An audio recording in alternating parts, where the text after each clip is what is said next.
Praise the lord. యెషయా గ్రంథము 3వ అధ్యాయము 10వ వచనము.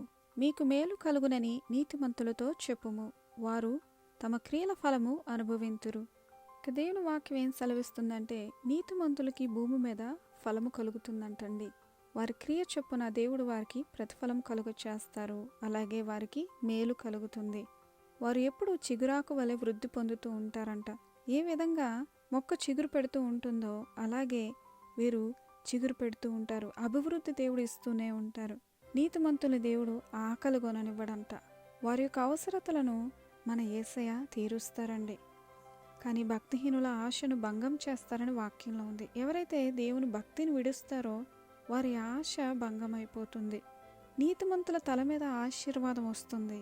వారు దేవుని యొక్క దీవెనలు పొందుకుంటారు. వారి గృహం మీద, వారి బిడ్డల మీద దేవుని యొక్క ఆశీర్వాదం నిలిచి ఉంటుంది. కానీ భక్తిహీనుల తలల మీద యెహోవా శాపం నిలిచి ఉంటుంది. నీతిని వెత్తువాడు శాశ్వతమైన బహుమానం పొందుకుంటాడండి. కాబట్టి మనం నీతిగా యథార్థంగా జీవించినప్పుడు ఈ యొక్క ఫలములన్నీ పొందుకుంటాం. శాశ్వతమైన బహుమానం అది ఎవరు కూడా మన దగ్గర నుంచి తీసుకోలేరు. యథార్థంగా భక్తిగా జీవించినప్పుడు భూమి మీద మనం ఫలం పొందుకుంటాం. భక్తిహీనతగా జీవించినప్పుడు దేవుని శాపము పొందుకుంటాం. కాబట్టి భక్తి కలిగిన వారిగా జీవిద్దాం. ప్రార్థన చేసుకుందాం. పరిశుద్ధుడా తండ్రి, నీతి కలిగిన వారిగా భక్తిగా జీవించే కృపను దయచేయండి నాన్న.